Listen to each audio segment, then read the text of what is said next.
Edizione della notte per quanto riguarda il nostro giornale radio. Apriamo subito con le ultimissime dal Friuli Venezia Giulia. Ogni crisi economica e sociale fa sì a sé per la complessità che la caratterizza. Tuttavia è riconosciuto che le svolte, spesso radicali, maturano nei frangenti difficili, quando osare può sembrare un azzardo, spesso invece una scommessa positiva sul futuro. Lo ricorda ai giovani in questo frangente in cui l'emergenza del Covid-19 ha stravolto ogni contesto Fabio Boscolo, l'odontoiatra imprenditore che nel 2008, all'inizio della grande crisi economica del secondo millennio che ha spazzato via migliaia di aziende e posti di lavoro, ha deciso di investire su un'innovativa concezione dello studio dentistico, creando Odontosalute, di cui oggi è l'amministratore delegato. La realtà partita da Gemona del Friuli ha oggi all'attivo 40 cliniche in tutto il territorio nazionale. Alla vigilia della fase 2 le imprese artigiane guardano al futuro con preoccupazione, voglia di ripartire ma soprattutto con grande lucidità. Non si fanno illusioni sul futuro a breve termine. L'attesa degli effetti che l'epidemia Covid-19 avrà sul giro d'affari delle piccole, piccolissime e medie imprese è a dir poco nera, con una perdita annua stimata attorno al meno 42%. In questa condizione, se l'emergenza dovesse protrarsi oltre il previsto, ben 4 artigiani su 10 temono di chiudere i battenti. L'istantanea emerge dai primi risultati del sondaggio online fase 2 cosa si aspettano gli artigiani e le piccole imprese, promosso dall'ufficio studi di Confartigianato Imprese Udine sul sito dell'associazione dove è ancora possibile partecipare.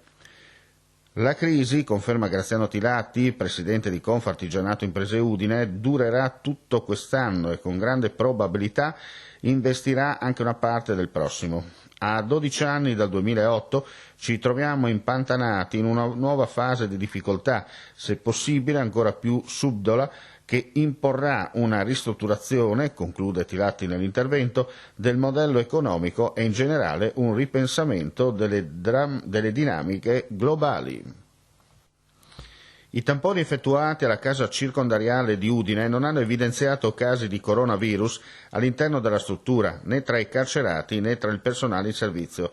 Lo ha confermato il vicegovernatore della regione con delega alla salute Riccardo Riccardi durante la videoconferenza con i sindaci e degli ambiti afferenti all'azienda sanitaria universitaria del Friuli Centrale. La decisione della Giunta regionale di accantonare sul fondo rischi 20 milioni di euro è necessaria perché non ci sono risorse per provvedere alle esigenze urgenti del sistema sanitario tramite la protezione civile.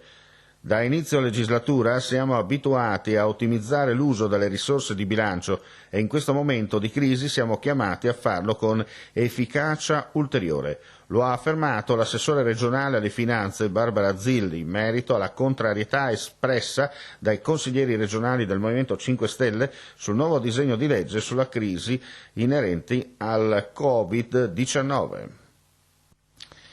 I volontari dei gruppi comunali della Protezione Civile hanno svolto dall'inizio dell'emergenza coronavirus un ruolo fondamentale a supporto della comunità del Friuli Venezia Giulia, in particolare per quanto riguarda l'assistenza alle persone in isolamento e agli anziani, ma anche moltissime altre attività, tra le quali l'allestimento delle tende per il pre-triage e il trasporto dei tamponi effettuati.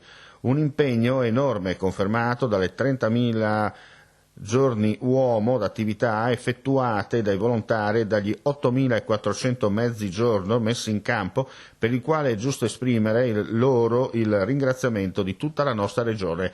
E quanto il vice governatore della regione, con delega alla protezione civile Riccardo Riccardi, ha sottolineato nel corso dell'incontro in videoconferenza tra i sindaci e responsabili dei gruppi di volontari della protezione civile dei comuni di Udine, Bertiolo, Camino al Tagliamento, Castions di Strada, Codroipo, Mereto di Tomba, Sedegliano, Talmassons, Bicinicco, Pavia di Udine, Pradamano, Santa Maria la Longa, Trivignano Udinese, Pagnacco e Tavagnacco. Dopo aver tracciato il quadro della situazione sulla diffusione del coronavirus, l'assessore ha auspicato che, I molti cittadini che in questa emergenza hanno collaborato come volontari civici, solo oggi sono stati 1400, possano un domani aggregarsi in pianta stabile a protezione civile, garantendo così nuova linfa ad una realtà importante per il nostro territorio. Si tratta di un'occasione per implementare il nostro sistema del volontariato, che non deve andare sprecata, perché c'è sempre bisogno di persone generose pronte a rimboccarsi le maniche per aiutare il prossimo, caratteristiche per le quali la gente della nostra regione si è sempre distinta. E con questa notizia è tutto, vi ringraziamo per l'ascolto, non resta che augurare a tutti buona domenica e alla prossima edizione.